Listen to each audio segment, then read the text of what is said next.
The transport ship descended through clouds that sparkled like crushed diamonds, and Commander Marcus Chun pressed his face against the viewport like a child seeing snow for the first time. Veleth Prime stretched below him in impossible beauty, a world made entirely of living crystal that sang in frequencies humans could barely hear. He had studied the briefings for months and memorized every protocol and learned every gesture that might offend his hosts. But nothing had prepared him for the sheer alien majesty of this place. "Commander Chun," the ship's eye announced, "we will land in approximately 7 minutes, and your liaison will be waiting at the platform." Marcus straightened his formal uniform and checked his reflection in the darkened screen beside him. He was 43 years old, with gray threading through his black hair and lines around his eyes that spoke of too many diplomatic missions in too many hostile territories. But this mission was different from all the others. Humanity needed this alliance more than any other in its short history among the stars. The Velethani controlled technology that could protect Earth's colonies from the expanding Kethmari Empire. And without their help, humanity would face extinction within a century. No pressure at all. Marcus thought to himself with grim humor. The ship touched down with barely a tremor, and the doors slid open to reveal a delegation of beings unlike anything Marcus had ever encountered. They stood tall and slender with bodies that seemed to flow rather than move, and their skin held the same crystalline quality as their world. But it was not their bodies that struck Marcus silent, it was their faces. Or rather, the absence of them. Every Velethani wore a veil of living light that cascaded from their foreheads to their chests. Shimmering curtains of silver and gold in colors that had no human names. The veils moved with their own intelligence, rippling and flowing in patterns that seemed almost like expressions, but remained utterly unreadable. Marcus had read about this in his briefings. The matos de Bolivo patterns that seemed almost like expressions, but remained utterly unreadable. Marcus had read about this in his briefings. The rivers, then fattening and flowing in Patmud unreadable. Marcus and Patrak mind unreadable. Marcus in Iking's mind. Velethani considered their faces sacred beyond measure, and to see an unveiled Velethani was punishable by death for both the viewer and the viewed. Other species found this practice disturbing and even barbaric. But Marcus understood something that most humans did not. Stepped forward and bowed in the Velethani fashion, pressing his palm to his heart and then extending it outward. "I am Commander Marcus Chun of Earth," he said, "and I am honored beyond words to stand upon your beautiful world." The tallest of the Velethani stepped forward, and her veil shimmered with deeper colors than the others, marking her status as royalty. "I am Princess Salvira of the Radiant Throne," she said, and her voice came through his neural translator as something between music and spoken word. "And I have been assigned as your liaison during your time among us." Other ambassadors had warned Marcus about this moment.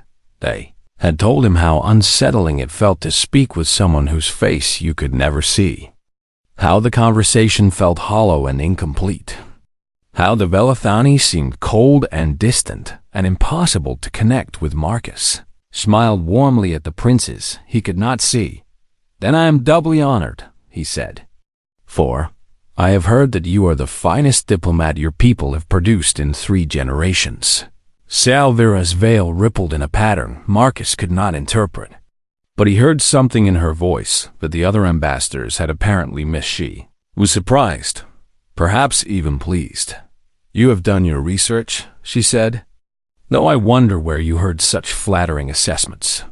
Your trade minister was quite effusive when we spoke last month," Marcus replied, "though he also warned me that you have little patience for empty compliments."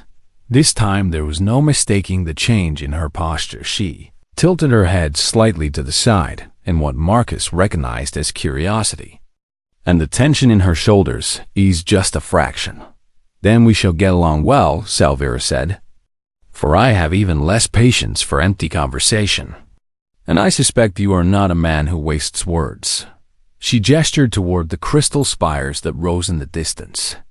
And Marcus fell into step beside her as the rest of the delegation followed at a respectful distance.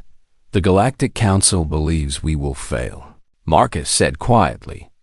And I have heard whispers that betting pools have formed among the other ambassadors. The odds are not in your favor, Salvira replied. And there was dry humor in her voice that most humans would have missed entirely. 47-1 against. I believe, though the Kethmari ambassador has bet considerably more than the others. Marcus laughed. And the sound echoed across the crystal platform in ways that made several Velathani guards turn their veiled faces toward him. I have never been much for gambling, Marcus said. But I have always enjoyed proving the odds wrong. Salvira stopped walking. For a long moment she simply stood there, her veil shimmering with colors that shifted too quickly for Marcus to track. You laughed, she said. Was that inappropriate? Marcus asked with genuine concern. I apologize if I have caused offense. No, Salvira said slowly. You have caused no offense. But I must ask you a question that may seem strange. Please, did you find humor in what I said, or were you simply being polite? Marcus considered the question carefully, understanding that something important hung upon his answer. You made a joke, he said. A rather good one about the Kethmari ambassador being so confident in our failure that he wagered heavily against us. And I found it genuinely funny. Salvira's veil went completely still, which Marcus somehow understood was the equivalent of a human's jaw dropping in shock. No human has ever heard my humor before, she said softly, and very few aliens of any species. For they cannot read the cues they depend upon to understand when someone is joking. I spent the first 15 years of my life completely blind, Marcus said simply. And I learned to hear what others only see. The princess said nothing for a very long time when she finally spoke. Her voice had changed in some subtle way that Marcus could feel but not name. Walk with me, Commander Chun, she said, and tell me more about this blindness that taught you to see. And Marcus understood, in that moment, that the mission had truly begun. 3 weeks into the negotiations, and Marcus knew they were failing the Velathani. Council sat across the crystalline table with their veils shimmering in patterns of deep purple and cold blue, colors that Marcus had learned to associate with disapproval and distrust Ambassador Keth. Voran of the Kethmari Empire lounged in his observation seat with all 6 of his arms crossed in obvious satisfaction. He had bet heavily against this alliance, and his investment was looking safer by the day. Humanity moves too quickly, Councillor Valmareth declared, his voice carrying the weight of centuries. And your people speak without thinking and act without considering consequences. We have offered every concession you requested, Marcus replied calmly, though frustration burned in his chest. And we have modified our proposals 17 times to accommodate your concerns. Concessions mean nothing when trust does not exist, another counselor said. For how can we trust beings who wear their emotions on their faces like open wounds? Marcus wanted to argue that human expressiveness was a strength rather than a weakness. But he had learned that such arguments only deepen the divide. The Velathani found open emotional display unsettling, perhaps even obscene to them. Humans were like people who walked around without clothes, exposing everything and hiding nothing. The session ended without progress, and Marcus walked the crystal corridors alone until a familiar voice called his name. You look defeated, Salvira said, falling into step beside him, though I notice you have not actually been defeated. Not yet, Marcus admitted. But I am running out of ideas. Walk with me, she said, for I have something to show you. She led him through passages he had never seen before, deeper into the crystal palace until they emerged into a garden, unlike anything Marcus had ever imagined. Flowers made of living light bloomed, in colors that shifted with the viewer's emotions. Trees of pure crystal sang softly in harmonies that seemed to respond to his heartbeat, and above it all, two moons hung in a purple sky like ancient guardians watching over their children. "This is the Garden of Velthara," Salvira said, "and no outsider has ever walked these paths before." "Then why am I here?" Marcus asked. "Because you are not like other outsiders," she replied. "And I find myself curious about you in ways that trouble me." They walked in silence for a while, and Marcus let the strange beauty of the garden wash over him. "May I ask you something?" he said eventually. "You may ask anything." "Your veils," Marcus said carefully. "The other species see them as barriers, as walls that keep everyone out, but that is not what they are, is it?" Salvira stopped walking, and her veil shimmered with colors Marcus had never seen before. "What do you think they are?" she asked. "Communication," Marcus said. "A different kind of language that most species cannot read because they are too focused on faces. You continue to surprise me." "Commander Chun." "Marcus," he said. "Please call me Marcus." "Marcus," she repeated, and her voice made his name sound like something precious. "You are correct about our veils, though you have only glimpsed the surface of a very deep truth." She raised one slender hand and gestured toward a bench made of singing crystal. They sat together, closer than protocol allowed, and Marcus found that he did not want to move away. "My people developed veils millions of years ago," Salvira explained, "during a time when our world was ravaged by war, and our faces had become weapons." "Weapons?" Marcus asked. "We are telepathic in limited ways," she said, "and our facial expressions could once be used to project emotions directly into the minds of others. And this power was abused terribly during the ancient conflicts, so the veils were protection. At first," Salvira agreed, "but they became something more over the millennia, for we learned to communicate through other means, through movement and voice and the subtle language of presence." "Valathsar," Marcus said, using the term he had read about in his studio. Salvara's veil blazed with warm gold, and Marcus somehow knew this meant he had pleased her. "You know the word," she said with wonder in her voice. "I know the word," Marcus confirmed, "but I do not know the practice, and I would very much like to learn." "Then I will teach you," Salvira said, "though I warn you that Velithsar takes Velithani children decades to master. I was a slow learner as a child," Marcus said with a small smile. "So perhaps I will do better now." Over the weeks that followed, Salvira became his teacher. She showed him how to read the angle of shoulders and the tilt of head. She taught him to hear the meaning hidden between words in the pauses and the silences. She explained how the rustle of fabric could convey emotion as clearly as any facial expression, and Marcus, in turn, taught her about humanity. He told her about earth poetry and how humans had once written entire love letters using only the language of flowers. He explained how music could make humans cry, even without words, and how the greatest human art often worked by suggestion rather than statement. "Your people fear what they cannot see," Salvira said one evening as they sat in the crystal garden, "and they think our veils hide monsters. Some of the most beautiful things I have ever experienced," Marcus replied, "were things I could not see, like music and the warmth of sunlight on my face, and my mother's voice reading to me in the dark." Salvira was silent for a long moment. "When you were blind," she said softly, "did you feel lonely?" "Sometimes," Marcus admitted, "but mostly I felt like I could see things that others missed. And I learned that there were entire worlds hidden inside silences and spaces and small gestures." "You are describing Velithsar," Salvira said, "though you did not have a name for it. Perhaps all beings develop similar arts when they learn to look beyond surfaces." Another long silence stretched between them, comfortable and warm. Then Salvira reached out and touched his hand. The contact was brief, barely more than a brush of her crystalline fingers against his human skin. But Marcus felt it like electricity. "I have never touched an outsider before," she said. "And I am not certain why I did so now.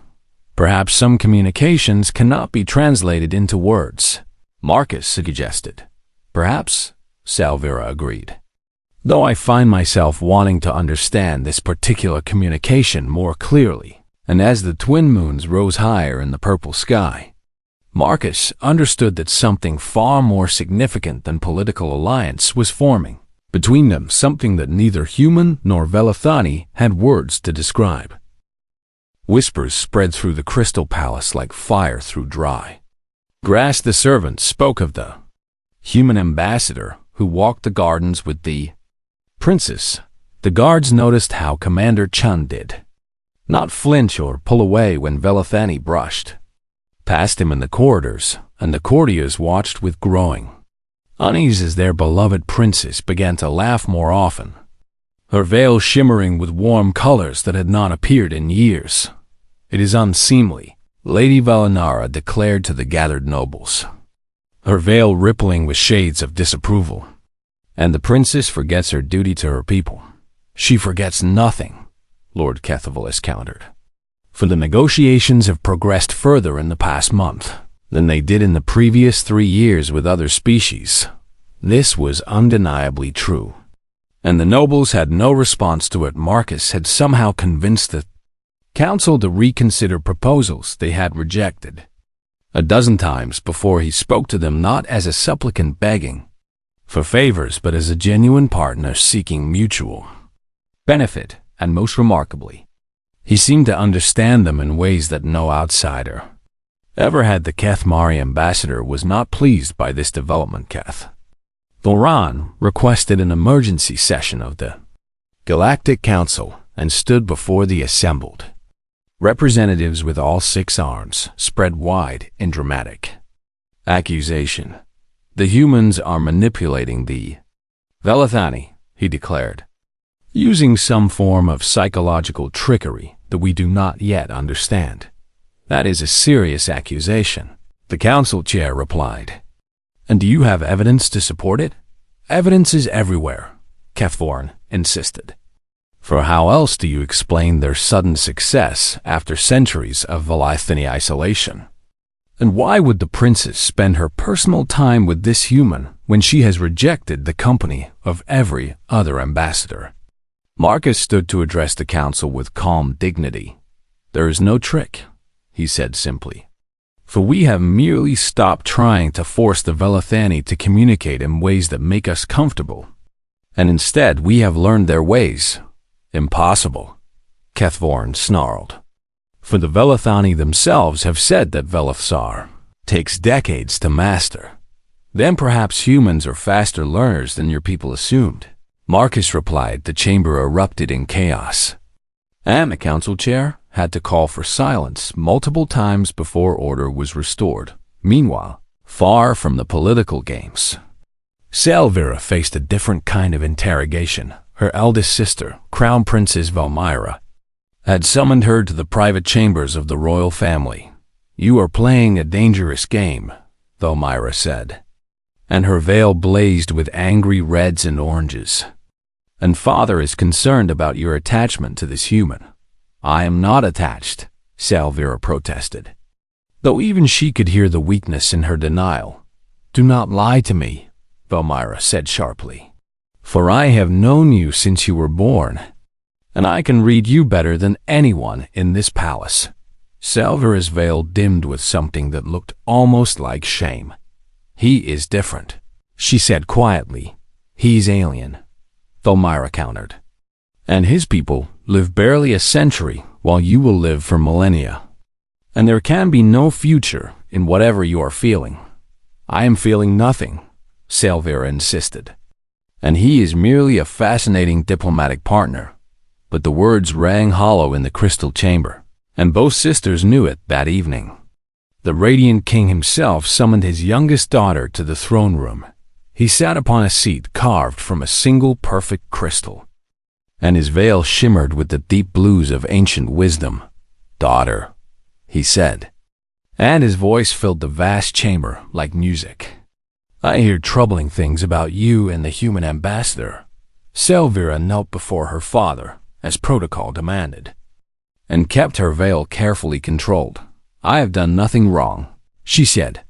I did not say you had done wrong, the king replied. But I wonder if you have done something unwise. Father, this Commander Chen, the king continued. He's different from the others, and even I can see that much. He understands us, Selvira said. And despite her best efforts, her voice carried emotion she could not hide, in ways that no outsider has ever understood. And does he understand you specifically? My daughter. The question hung in the air like a blade waiting to fall. Yes, Selvira whispered finally, and I do not know how. But he sees past my veil without ever trying to remove it. The king was silent for a very long time. Do you know what Velthara means in the old language? He asked at last. Those who see with the soul. Selvira answered. In all my centuries of life, the king said slowly, I have never met an outsider who deserved that title. But perhaps the universe is finally sending us something we have waited for. Selvira looked up at her father with surprise blazing through her veil. You are not angry. I am concerned, the king admitted. For the path you are walking leads to places our people have never gone. But anger would require me to believe you have done something shameful. And you do not believe that. I believe, the king said carefully, that my youngest daughter has found something rare and precious. And I believe that denying such gifts is its own form of tragedy. Later that night, Selvira found Marcus in the crystal garden. He was sitting alone beneath a tree of singing light, and his eyes were closed as he listened to the harmonies that most humans could barely perceive. May I sit with you? Selvira asked. Always. Marcus replied without opening his eyes. She sat beside him, closer than ever before, and for a long moment neither of them spoke. My father asked me a question today, she said finally. What question? He asked. If you see me, Selvira said. Truly see me, despite my veil. Marcus opened his eyes and turned toward her. And though he could not see her face, his gaze somehow found her anyway. I see you, he said simply. And I have seen you since the moment you made that terrible joke about betting pools. Selvira laughed, and the sound rang through the garden like bells. It was not a terrible joke. It was wonderful. Marcus corrected himself. And so are you, among my people, Selvira said softly. The greatest intimacy is not the sharing of faces, for that is merely physical. What is the greatest intimacy then? Being truly known, she answered. Being understood despite all barriers and veils and differences. And that is what you have given me, Marcus Chun of Earth. She reached out and took his hand. And this time, she did not let go. The negotiations will succeed, she said. For my father has made his decision, and the council will follow. I am glad, Marcus said. Though I find that I care about something else, far more than politics. And what is that? I care about seeing you again tomorrow, Marcus said. And the day after that? And every day that the universe allows, Selvira's veil blazed with colors that Marcus had never seen before. Colors that seemed to contain entire galaxies of emotion. Then the universe will have to allow many days indeed, she replied. For I find that I want the same thing. And in the garden of singing crystals, two beings from different worlds held hands and began to imagine a future that neither of their peoples had ever dreamed possible. The grand ceremonial hall glittered with the light of 1,000 crystal chandeliers as representatives from every major species in the galaxy gathered to witness the signing of the human Velethani. Alliance Marcus stood with his delegation near the center of the room, wearing his finest formal uniform and feeling a mixture of triumph and nervousness across the hall. Selvira moved among her people with the grace of flowing water. Her silver veil catching the light like captured starlight, she glanced toward him briefly. And though he could not see her expression, he felt her warmth from across the room. The Kethmari ambassador stood in the shadows near the back, his 6 arms folded tight against his body and his many eyes burning with barely contained fury. 3 months of watching his careful plans unravel had left him desperate and dangerous.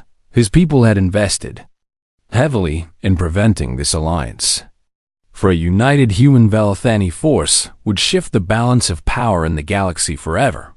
But the signing was moments away, and there was nothing left to do unless he was willing to cross a line that no one had crossed in 10,000 years. The Radiant King rose from his throne and raised his hands for silence. Today marks a new chapter in the history of our people, he declared, and his voice carried to every corner of the vast hall. For we have found in humanity a partner worthy of our trust. The gathered Velethani rippled their veils in patterns of approval, while the human delegation smiled and nodded with obvious joy. Let the treaty be signed, the king continued, and let this moment be remembered as the beginning of a friendship that will last. He never finished the sentence. A high-pitched whine filled the hall as a device hidden beneath the floor activated, and suddenly the air itself seemed to scream.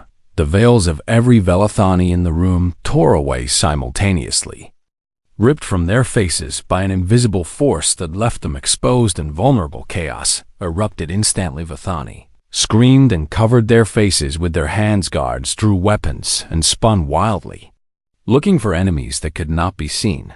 Other species stared in shock at the revealed faces before them, some in horror and some in morbid fascination. And through it all, the ancient law hung over everyone like a death sentence. Any being who witnessed an unveiled Velethani was condemned to die, and any Velethani who was seen must die. As while the hall had become a mass execution chamber, in a single terrible moment, Marcus saw Salvira fall to her knees near the center of the room. Her silver veil lay in torn pieces around her, and her hands pressed desperately against her face as she tried to hide what had been exposed. Without thinking, Marcus closed his eyes. The darkness was immediate and complete, and for a moment he was 15 years old again, living in the blindness that had defined his childhood. But this time, the darkness was a choice. He began to move through the chaos with his eyes shut tight, navigating by sound and memory and the skills he had developed during those long years before his sight was restored. He heard the panicked breathing of Velethani all around him. He felt the vibrations of running feet and falling bodies. He tracked the sounds until he found the one he was searching for, the particular rhythm of Salvira's frightened gasps. "Salvira," he called out, and his voice cut through the noise like a blade. "Marcus," she sobbed. "Do not look. You must not look. I am not looking," he promised. And he pulled his formal cloak from his shoulders, while keeping his eyes firmly closed. He knelt beside her and wrapped a heavy fabric around her head and face, covering what had been exposed without ever seeing it. "I did not see," he told her fiercely, "and I will never see unless you wish it, for your face belongs to you alone, and I will not be part of the theft that was done here today." Salvira clutched the cloak around herself and wept, and Marcus held her through the shaking without ever opening his eyes around them. The chaos continued. But then a strange thing began to happen. Lieutenant Commander Sarah Vance saw what Marcus had done, and she closed her own eyes and began moving through the crowd, offering her jacket to a sobbing Velethani. Courtier Ensign James Kowalski followed her example, and then Dr. Patricia Chun, and then the entire human delegation one by one. Every human in the hall closed their eyes and became willingly blind. They stumbled and fumbled through the chaos, guided only by sound and touch, offering their cloaks and jackets and even shirts to cover the exposed. Velethani, the Kethmari ambassador, watched from the doorway with growing disbelief. His plan had been perfect. The mass unveiling should have triggered a bloodbath, a diplomatic disaster so severe that the alliance would be impossible forever. But instead, the humans were choosing blindness over knowledge. They were giving up the one thing that every other species in the galaxy wanted most: the chance to see what lay beneath Velathani veils. "This is impossible," Kethvorin hissed to his aide. For no species would sacrifice so much. But the humans continued their work, moving through the hall like sightless angels, covering faces and offering comfort to beings they could not see. The Radiant King stood at the center of it all with a human captain's coat wrapped around his head. Tears streamed from beneath the makeshift veil. Tears of gratitude and wonder and something that looked almost like love. "Velthara," he whispered. And the word spread through the surviving Velathani like wildfire. Those who see with the soul that it is what the humans had proven themselves to be. Guards finally located the device and disabled it. But the damage was done. Ancient law demanded death for all who had witnessed the unveiling. But the humans had witnessed nothing. They had chosen to remain blind in a room full of revealed faces. They had valued Velathani dignity more than Velathani secrets. As the chaos finally subsided and makeshift veils covered every exposed face, Marcus still knelt with his eyes closed, still holding Selvira in his arms. "You can look now," she said softly. "For I am covered. I will not open my eyes until you tell me it is safe," Marcus replied. "And I will never assume that safety." Selvira pressed her forehead against his, the cloak still wrapped around her face. And for a moment, they simply breathed together. "How did you know what to do?" she asked. "I did not know," Marcus admitted. "But I knew that I would rather be blind forever than see something you did not choose to show me." The Kethmari ambassador was arrested within the hour, his device traced back to him through careless manufacturing. But the political consequences meant nothing compared to what had happened in that. All humanity had passed a test that no species had ever faced, and they had passed it with their eyes closed. In the days following the attack, the Crystal Palace hummed with a strange and unfamiliar energy. The Velathani moved through their halls with something new in their bearing, something that looked almost like hope for the first time in their long history. Another species had earned their complete and unconditional trust. The Radiant King summoned his council to address the unprecedented situation. Ancient law demands death for all who witness an unveiling, Lord Velmarath declared, though his voice carried no conviction. And we cannot simply ignore traditions that have protected us for millennia. The humans witnessed nothing, the king replied calmly, for they chose blindness rather than violate our sovereignty. But the other species in the hall will face judgment according to their actions, the king interrupted. And those who looked will answer for their choices. But humanity stands apart, the council murmured in agreement.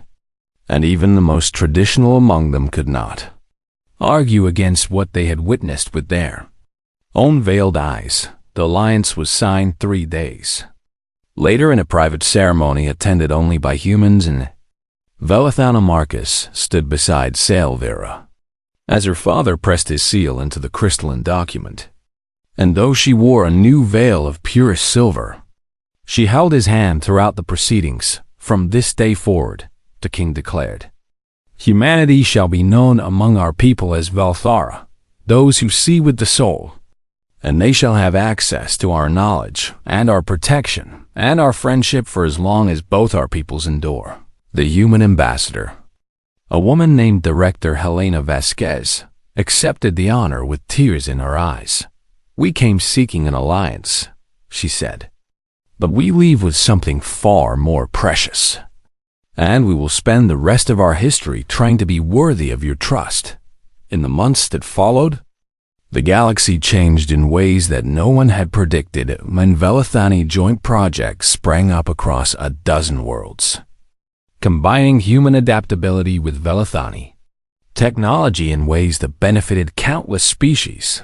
The Kethmari Empire found itself increasingly isolated as other civilizations witnessed what humanity had done, and reconsidered their own alliances. And through it all, Marcus remained on Velith Prime as the permanent human ambassador, a position he had accepted with barely a moment's hesitation.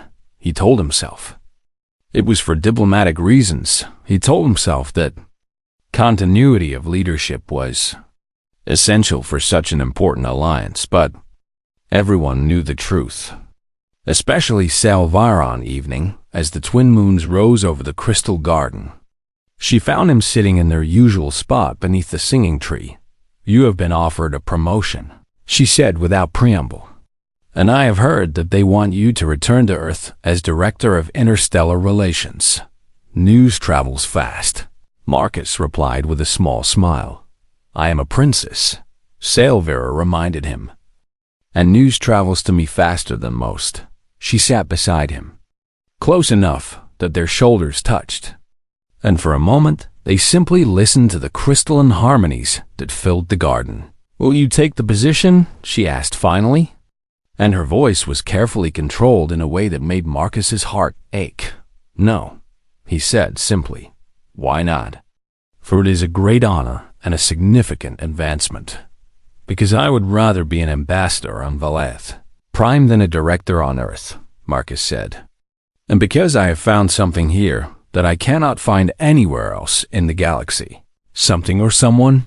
Marcus turned toward her, and though he could not see her face, he looked into her veil as if he could see straight through to her soul. "Someone," he confirmed. "Though I am not sure I have the right to say it." "Say it anyway," Salvira whispered. "I love you," Marcus said, and the words came out easier than he had expected. "And I have loved you since you made that terrible joke about betting pools. And I will love you until the day I die." Salvira's veil blazed with colors that seemed to contain entire universes of emotion. "My people live for millennia," she said softly, "and you will live barely another 50 years. Then I will love you for 50 years, Marcus replied. "And every day of those 50 years will be worth more than an eternity without you. You do not know what I look like." "I do not care what you look like. How can you say that?" "Because I fell in love with your humor and your wisdom and your kindness and your strength," Marcus said. "And I fell in love with the way you see the universe and the way you make me want to be better than I am. And none of those things require a face." Salvira was silent for a long moment, and when she spoke again, her voice trembled. "I want to show you," she said. "Salvira, you do not have to." "I want to," she insisted. "Not because you demand it and not because I feel obligated, but because I choose to share this with you." Her hands rose to the edge of her veil, and Marcus instinctively started to close his eyes. "No," she said firmly. "I want you to see, and I am asking you to look."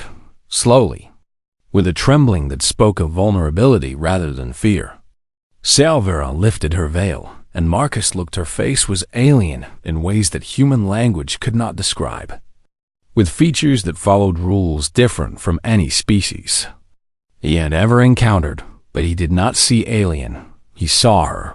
He saw the person who had taught him Velisar and laughed at his clumsy attempts. He saw the princess who had defied her own traditions to walk beside a human in sacred gardens. He saw the woman who had wept in his arms while he kept his eyes closed to protect her dignity. "You are beautiful," he said, and he meant it with every fiber of his being. Salvira laughed, and for the first time Marcus could see the joy that accompanied that musical sound. "You do not have to say that. I am not saying it to be kind," Marcus replied, "for I am saying it because it is true." She lowered her veil again, and Marcus understood that this was not rejection, but simply her way. A sacred moment shared, and then returned to privacy. "My father will have questions," she said. "Let him ask them. My people will have concerns. Let them express them. This will not be easy. Nothing worth having ever is," Marcus said. And he reached out and took her hand. They sat together in the crystal garden as the moons rose higher. Two beings from different worlds, holding hands and facing an uncertain future, but they faced it together, and in the end, that was all that mattered. Years later, when historians wrote about the Human-Velathani alliance, they spoke of treaties and trade agreements and technological exchanges, but those who truly understood knew that the alliance had been built on something far simpler and far more powerful. It had been built on a human who learned to see without eyes, and a Velathani princess who learned to be seen without fear, and a love that proved the universe was smaller than anyone had dared to believe in. A galaxy obsessed with sight. Humanity's greatest strength had been learning to see without looking. The Velathani had hidden for millennia, waiting for a species mature enough to love what it could not gaze upon, and at last, impossibly and wonderfully, they had found one.